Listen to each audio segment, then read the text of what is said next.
Mardi prochain, retenez bien la date, on sera le 30 avril, un rassemblement aura lieu à partir de 8h30, porte de Clichy.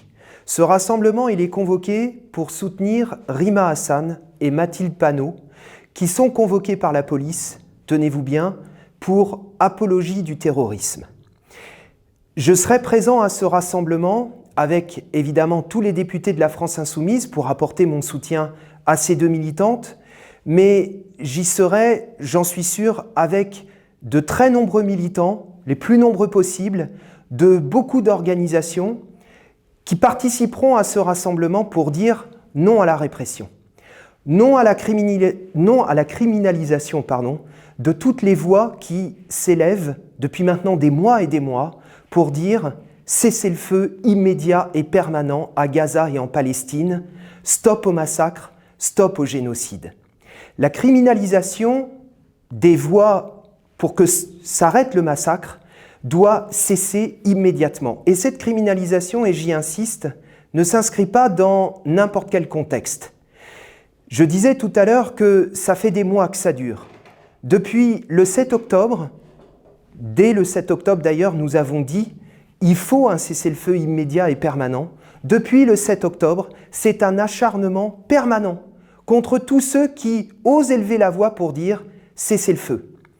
Un acharnement qui prend la forme d'accusations calomnieuses, diffamatoires, parfaitement grossières, nous accusant d'être des antisémites, nous accusant de faire l'apologie du terrorisme, d'être des soutiens du Hamas. Il y a quelque temps, des réunions publiques, des conférences de la France Insoumise, notamment avec Rima Hassan, avec Jean-Luc Mélenchon, ont été interdites.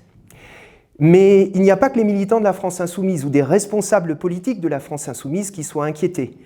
Ce climat de répression frappe aussi des militants syndicalistes. J'en veux pour preuve, par exemple, la condamnation du secrétaire de l'Union départementale CGT du Nord, accusé de la même manière et pour les mêmes raisons. Mais en réalité, personne n'est dupe.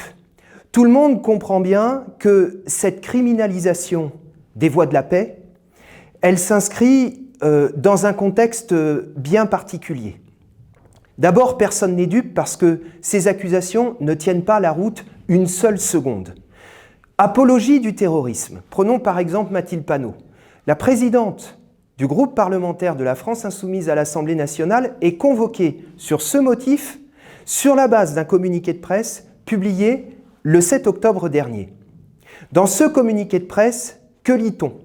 On lit que nous pleurons toutes les victimes israéliennes et palestiniennes et qu'il faut un cessez-le-feu immédiat. Et on ose, pour ces raisons, pour ces mots, pour ces phrases, nous accuser d'apologie du terrorisme. Donc, je le répète, ces accusations ne tiennent pas la route une seule seconde, mais tout le monde comprend bien qu'en réalité, de quoi s'agit-il ? Il s'agit en réalité, en utilisant les moyens répressifs de l'État, de tenter de faire taire ceux qui refusent d'apporter leur soutien à la politique menée aujourd'hui par ce gouvernement, par ce pouvoir qui, dans les faits, continue de soutenir le gouvernement Netanyahou, continue notamment de lui livrer des armes et des munitions, et de ce fait se rend complice du massacre de masse, du génocide atroce qui se déroule à Gaza. Telle est la situation et c'est le fait, soulignons-le quand même, d'un pouvoir qui cherche dans le même temps par tous les moyens de poursuivre sa politique réactionnaire, de régression sociale sur toute la ligne contre la population de ce pays et contre l'ensemble des travailleurs et de la jeunesse de ce pays. Le temps manque pour évoquer toutes les mesures régressives qu'ils ont prises, que ce soit contre les chômeurs, que ce soit contre les jeunes, contre les services publics, mais on sait que c'est le programme de ce gouvernement. Et on sait que pour cette raison, et aussi en raison de son soutien à la politique génocidaire du gouvernement de Netanyahou, ce gouvernement le gouvernement d'Emmanuel Macron est aujourd'hui de plus en plus rejeté. Le rejet, le refus de sa politique sont majoritaires et absolument massifs. Et c'est bien parce qu'il est rejeté que ce gouvernement qui, dans le même temps, veut poursuivre sa politique, eh bien, utilise les moyens de la répression et multiplie les mesures liberticides. À tel point d'ailleurs que je finis, par exemple, moi, par me demander quelle différence il y a encore entre le pouvoir d'Emmanuel Macron et l'extrême droite que, soi-disant, il prétend combattre et contre laquelle, soi-disant, il prétendait ériger un barrage. Donc, on est dans cette situation-là où, par les moyens de l'État, utilisant les moyens répressifs de l'État, ce pouvoir cherche à faire taire toutes les voix qui résistent et qui disent « le génocide, stop, il doit s'arrêter, cessez le feu maintenant, tout de suite ».